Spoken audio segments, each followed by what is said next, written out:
Assalamu alaikum. Welcome to Blazor WebAssembly online marketplace tutorial. तो अब हम डैशबोर्ड के अंदर बेस्ड ऑन सेलर आईडी हम आइटम्स को डिस्प्ले कराना चाहते हैं। उसके लिए हम प्रोडक्ट कंट्रोलर के अंदर हमने जो ये वाली एपीआई बनाई थी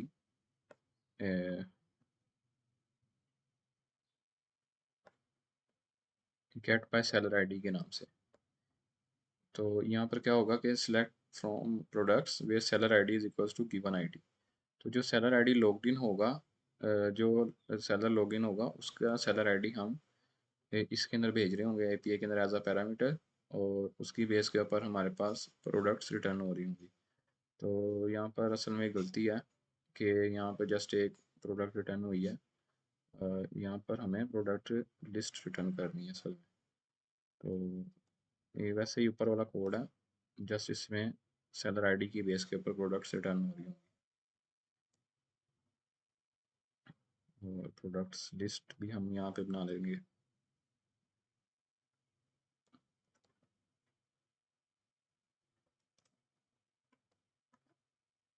तो इस तरह से हमारे पास वो वाली प्रोडक्ट्स जो कि इस सेलर की होंगी, जिस जो लॉग्ड इन होगा उसकी हमें प्रोडक्ट्स मिल जाएंगी, और वो वाली प्रोडक्ट्स हम यहाँ पे डैशबोर्ड में डिस्प्ले करवा सकेंगे। तो प्रोडक्ट्स डिस्प्ले कराने के लिए सबसे पहले जो यहाँ पर हमारे पास जो हार्ड कोडेड हमने यहाँ पे वैल्यूज लिखी हैं, इन सबको हम रिमूव कर देते हैं। और यहाँ पर अब हम वो कोड लिखते हैं जो कि उस एपीआई को पार कर रहा होगा, जो सेलर आईडी के बेस पे प्रोडक्ट्स रिटर्न कर रही होगी। तो हम यहाँ पर कोड लिखते हैं अब, for each product product in products, और यहाँ पर हमें एक प्रोडक्ट्स का एक और ऑब्जेक्ट बनाना पड़ेगा जिसके अंदर वो वाले प्रोडक्ट स्टोर हो रहे होंगे। तो अब हम पहले यहाँ पे एक प्रोडक्ट्स लिस्ट हम बना लेते हैं। लिस्ट ऑफ प्रोडक्ट को हम प्रोडक्ट्स कह देते हैं। New list product,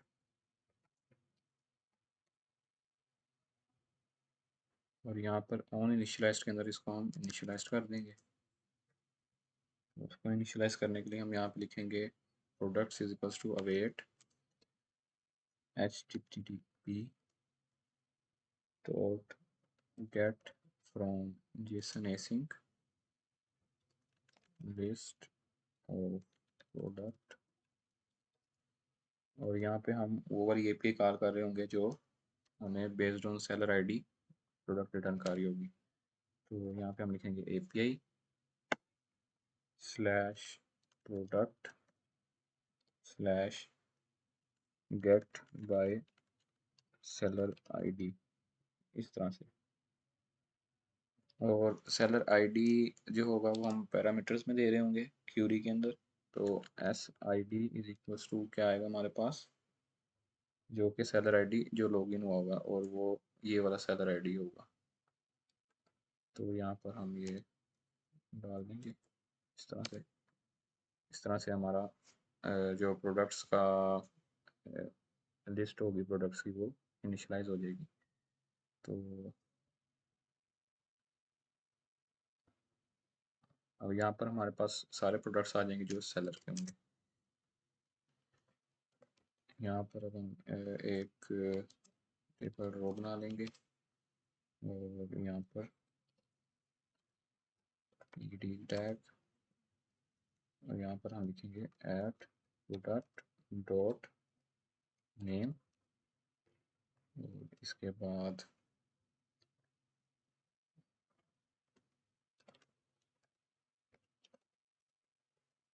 product dot category, और प्रोडक्ट प्राइस और डिस्क्रिप्शन और क्वांटिटी यहाँ से हटा देते हैं। और कैटेगरी प्राइस, और यहाँ पे डिस्क्रिप्शन का हेडर ऐड कर देते हैं।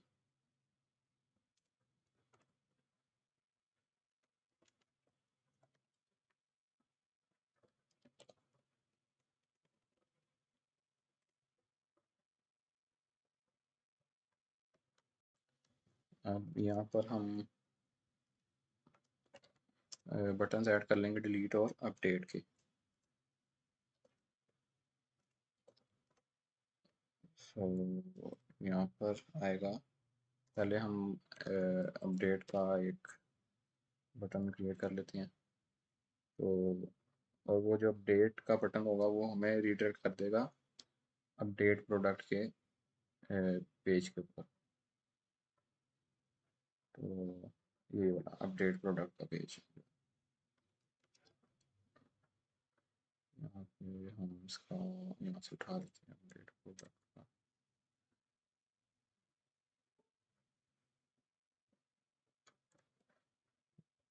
और यहाँ पर हम जो प्रोडक्ट आईडी होगी वो हम उसके साथ भेज रहे होंगे बाद में, ताकि जब अपडेट करने की बारी है तो प्रोडक्ट आईडी हमारे पास अवेलेबल हो अपडेट प्रोडक्ट के पेज के अंदर। और इसको क्लास देते हैं लेट्स से बटन वार्निंग का। तो इसको हम ऐसे भी डिफाइन कर सकते हैं कि रोल इज इक्वल टू उसका बटन हो जाएगा, और इसको हम अपडेट कह रहे हैं। और एक डिलीट का बटन डिफाइन कर देते हैं, जैसे उसके अंदर हम बटन टैग यूज़ कर लेते हैं। और यहाँ पर class is equals to button danger रख लेंगे हम, और यहाँ पे इसको डिलीट का कह देते हैं।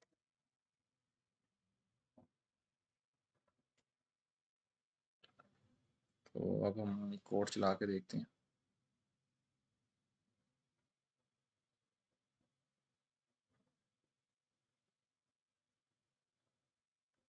तो हमारे प्रोडक्ट कंट्रोलर के अंदर एक गलती थी कि यहाँ पे डाटा डॉट रीड पहले से हो गया था, तो वो एक आइटम को रीड नहीं कर पा रहा था, तो वो डायरेक्ट आगे जा रहा था। तो इसको सही करने के बाद अब हम चेक करते हैं कि हमारा कोड सही चल रहा है कि नहीं। कि सो अब मैं ईमेल यहाँ पर ऑलरेडी कॉपी कर चुका हूँ और पासवर्ड डाला, तो हमारे पास यहाँ पे दोनों आइटम्स आ गई हैं जो इस सेलर की हैं। और अब हम डिलीट की फंक्शनैलिटी को ऐड करते हैं इस पेज के ऊपर। तो अब इस डिलीट के ऊपर ऑन क्लिक के ऊपर लेट से अब एक फंक्शन डिफाइन करेंगे जो कि इस प्रोडक्ट को डिलीट कर रहा होगा। तो उसके लिए हम लिखेंगे on click is equals to, let say इसका नाम हम दे देते हैं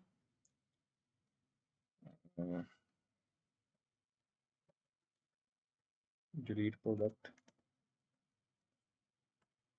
और इस फंक्शन के अंदर हम प्रोडक्ट की आईडी को पास कर रहे होंगे। तो based on the product ID product database में से डिलीट हो जाएगी। तो अब इसको यहाँ पे डिफाइन कर लेते हैं नीचे।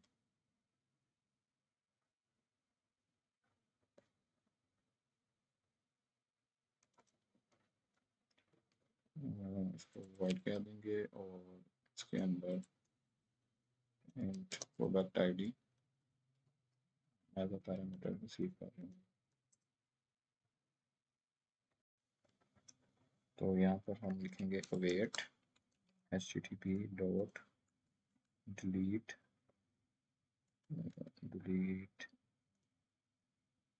async, और यहाँ पर हम API का नाम दे देंगे जो कि होगी API प्रोडक्ट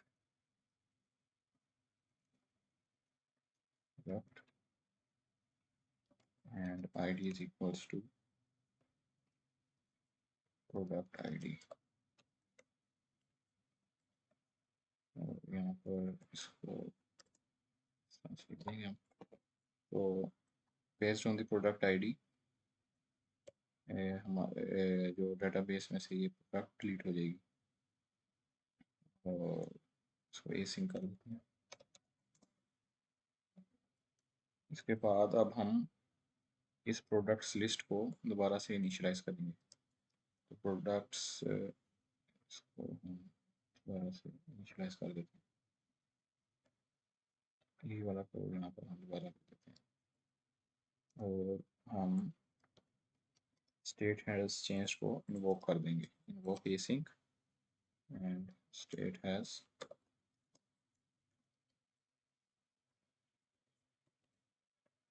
चेंज्ड। ओके,